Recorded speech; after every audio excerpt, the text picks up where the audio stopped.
give spiritual classes. Today we will introduce or discuss our next topic of chapter number 2. Topic is Bohr's atomic model. जो previous lecture था उसमें आपने पढ़ा था Rutherford atomic model के बारे में. अब रदरफोर्ड एटॉमिक मॉडल के बारे में जो न्यूक्लियर मॉडल उन्होंने पेश किया था उसमें जो डिफेक्ट्स रह गए थे उनको ओवरकम करने के लिए बोहर ने अपना मॉडल पेश किया. Let me discuss it. After the gold file experiment means के जो रदरफोर्ड ने एटॉमिक मॉडल पेश किया था जिसमें उन्होंने ये कहा था कि एटम जो है वो एक प्लानिटरी सिस्टम है. मीन्स कि जिस तरह सोलर सिस्टम में सन के इर्द गिर्द प्लैनेट्स रिवॉल्व कर रहे होते हैं, सिमिलरली इन दैट केस क्या होता है कि न्यूक्लियस जो है वो सेंटर में प्रेजेंट होता है और उसके इर्द गिर्द जो है इलेक्ट्रॉन्स रिवॉल्व कर रहे होते हैं अपने फिक्स ऑर्बिट में. ठीक है, according to Rutherford atomic model. You can see in this picture centre में न्यूक्लियस है और इर्द गिर्द क्या रिवॉल्व कर रहे हैं, जो ऑर्बिट्स हैं उनमें इलेक्ट्रॉन रिवॉल्व करते हैं. सेम लाइक दैट जैसे सोलर सिस्टम में सन के इर्द गिर्द क्या कर रहे होते हैं, प्लैनेट्स जो हैं वो रिवॉल्व कर रहे होते हैं. बट अब जो उनका डिफेक्ट था रदरफोर्ड एटॉमिक मॉडल में, जो डिफेक्ट था वो क्या था, revolution of the electron in the circular orbit is not expected to be stable. According to Rutherford atomic model कि एक इलेक्ट्रॉन जो है वो ऑर्बिट में रिवॉल्व कर रहा है तो उसकी रेवोल्यूशन जो है वो स्टेबल नहीं है. क्यों स्टेबल नहीं है? जब कोई भी पार्टिकल सर्कुलर ऑर्बिट में रिवॉल्व करता है तो वो क्या करता है, एक्सेलरेशन के अंडर आ जाता है. मीन्स के एक्सेलरेशन गेन कर लेता है. You can say that centripetal acceleration. ठीक है, अब एक्सेलरेशन एक पार्टिकल है जो कॉन्टीन्यूसली एक्सेलरेट कर रहा है. इट मीन्स कि वो एनर्जी को इमिट कर रहा है. ठीक है, एक पार्टिकल जो कॉन्टीन्यूसली एक्सेलरेट कर रहा है कॉन्टीन्यूसली तो वो क्या करता है, एनर्जी को इमिट करता है अकॉर्डिंग टू रदरफोर्ड. ठीक है, thus the revolving electron would lose energy and finally fall into the nucleus. वही बात कि अगर एक पार्टिकल कॉन्टीन्यूसली एनर्जी लूज़ कर रहा है तो एक टाइम ऐसा आना चाहिए कि जब उस पार्टिकल की एनर्जी जो है वो ज़ीरो हो जानी चाहिए और वो फॉल कर जाना चाहिए न्यूक्लियस में. इसीलिए अकॉर्डिंग टू रदरफोर्ड जो पार्टिकल है वो अनस्टेबल है, वो स्टेबल नहीं है. एक डिफेक्ट ये था. सेकंड डिफेक्ट क्या था उनके मॉडल का कि इलेक्ट्रॉन जो है वो कॉन्टीन्यूसली क्या करते हैं, स्पाइरल करते हैं इनवर्ड. ठीक है, स्पाइरल मीन्स कि वही रिवॉल्व करना, स्पिन करना. तो कहते हैं कि उनकी जो एंगुलर वेलोसिटी है रदरफोर्ड एटॉमिक मॉडल के अकॉर्डिंग, जो एंगुलर वेलोसिटी है या जो फ्रीक्वेंसी है वो कॉन्टीन्यूसली क्या कर रही है, चेंज कर रही है. और इस फ्रीक्वेंसी की वजह से वो कॉन्टीन्यूसली एनर्जी को इमिट करते हैं.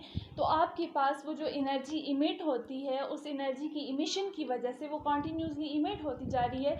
तो आपके पास कुछ वो लाइट देगा या फ्लोरेसेंस देगा. ठीक है, आपको जो है वो विजिबल पोर्शन में कुछ लाइट्स जो है वो नज़र आएंगी. तो उनका जो स्पेक्ट्रम है वो कॉन्टीन्यूस होना चाहिए, लेकिन एक्चुअली जो है एटम वो कॉन्टीन्यूस स्पेक्ट्रम नहीं देता बल्कि वो लाइन स्पेक्ट्रम देता है. तो ये सेकंड डिफेक्ट था रदरफोर्ड एटॉमिक मॉडल का.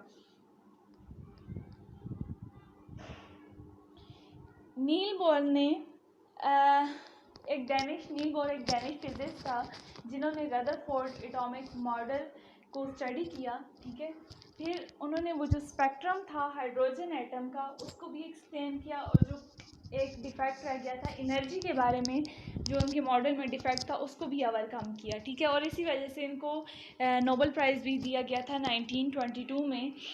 Late we discuss their model postulates. Bohr models of atom. ठीक है, अब बोहर ने उन डिफेक्ट्स को अपने माइंड में रख के कुछ पॉइंट्स पेश किए. ये ऐसे पॉइंट थे जिन्होंने उन डिफेक्ट्स को कम कर दिया और यू कैन से डैट उन डिफेक्ट्स को वायलेट कर दिया.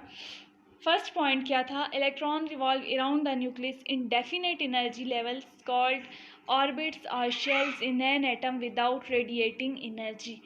बोहर के अकॉर्डिंग इलेक्ट्रॉन जो है वो रिवॉल्व करता है ऑर्बिट में और इस ऑर्बिट को एनर्जी शेल्स या एनर्जी लेवल भी कहा जाता है. इट मीन्स दैट कि एक इलेक्ट्रॉन जो है वो जिस ऑर्बिट में रिवॉल्व कर रहा है उस ऑर्बिट की एनर्जी जो है वो फिक्स है. ठीक है, इलेक्ट्रॉन जो है वो अपनी तरफ से एनर्जी को रेडिएट नहीं करता जब तक वो उस ऑर्बिट में स्टे कर रहा है, जब तक वो उसी ऑर्बिट में रिवॉल्व कर रहा है.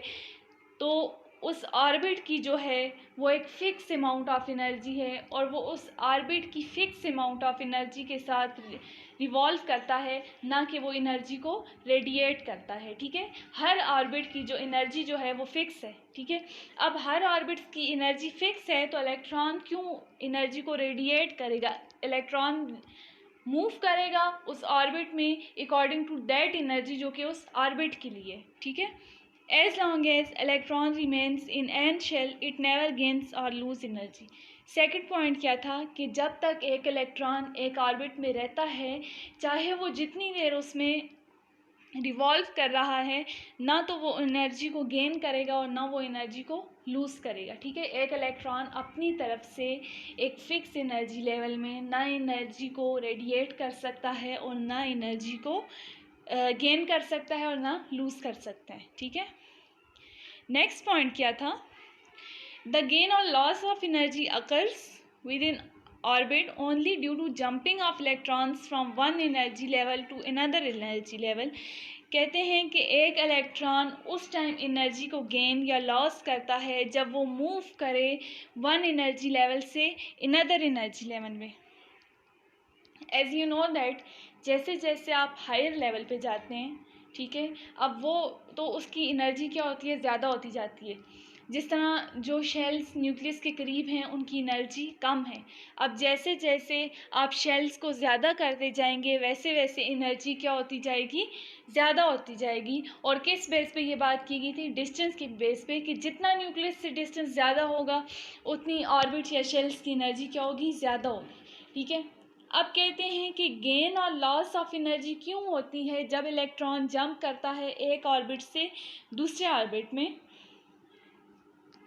आप सपोज करें जब इलेक्ट्रॉन लो लेवल से हाई लेवल में जाएगा, ठीक है, जब इलेक्ट्रॉन लो लेवल से हाई लेवल में जाएगा तो वो एनर्जी को एब्जॉर्ब करेगा। ठीक है, एनर्जी को एब्जॉर्ब करेगा।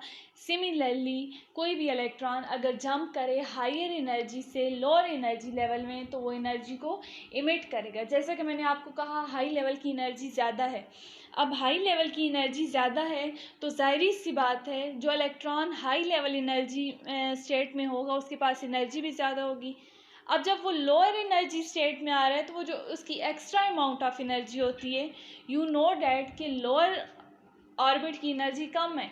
ठीक है, तो वो इतनी एनर्जी के साथ उस ऑर्बिट में स्टे कर गया और वो जो एक्स्ट्रा अमाउंट ऑफ एनर्जी है, ठीक है, वो जो थोड़ी सी एनर्जी ज़्यादा थी जो उसके पास पहले से थी, वो उसको क्या कर देता है, इमिट कर देता है in the form of lines, or you can say that in the form of spectrum.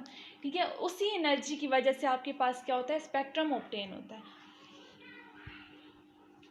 Next point क्या है? The angular momentum of electron is equals to NH/2π। ठीक है, इलेक्ट्रॉन की एंगुलर मोमेंटम के बारे में बताया गया है। इलेक्ट्रॉन की एंगुलर मोमेंटम बराबर है MVR is equals to NH/2π। ठीक है, अब कहते हैं कि जो एंगुलर मोमेंटम है वो डिपेंड करती है क्वांटम नंबर पे।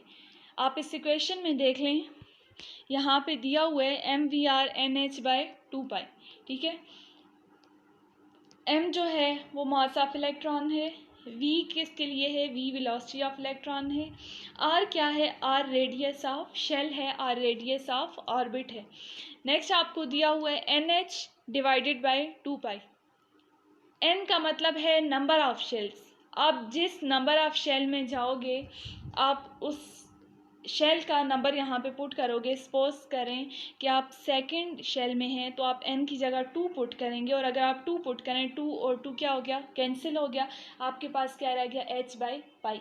सिमिलरली अगर आप 3 के लिए फाइंड कर रहे हैं एंगुलर मोमेंटम तो आप यहाँ पे 3 पुट करेंगे, 4 के लिए कर रहे हैं 4 पुट करेंगे। सिमिलरली सोन आप क्या करते हैं कि इसमें वैल्यू जो है वो पुट करते जाते हैं।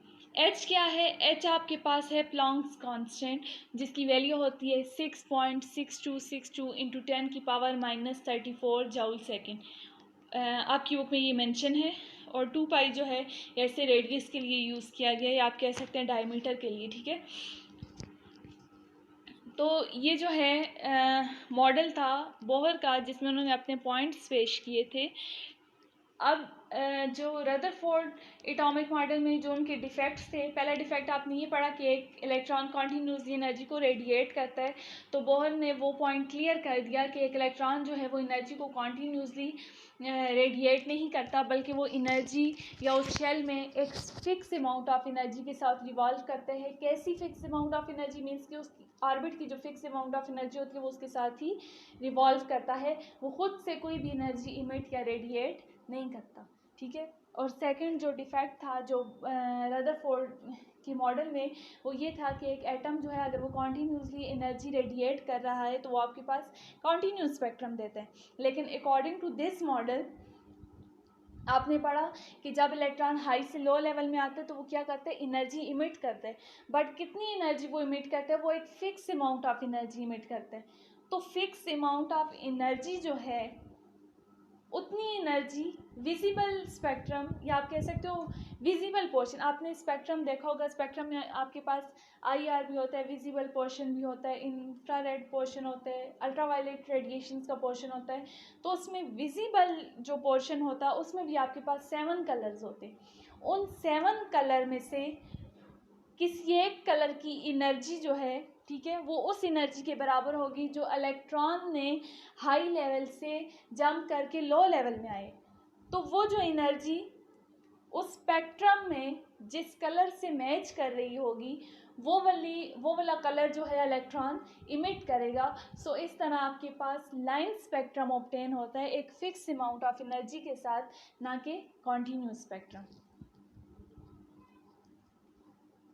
सिमिलरली बोहर के मॉडल के साथ ही उनकी कुछ एप्लीकेशंस थी, जिसमें एक ऑर्बिट की रेडियस को कैलकुलेट किया गया था, ऑर्बिट की एनर्जी को कैलकुलेट किया गया था, और वेव नंबर के लिए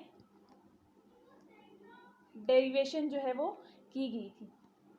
इंशाल्लाह नेक्स्ट लेक्चर में आप derivation of radius of N orbit या एप्लीकेशन ऑफ बोहर मॉडल को डिस्कस करेंगे। I hope you understand. Thanks for watching.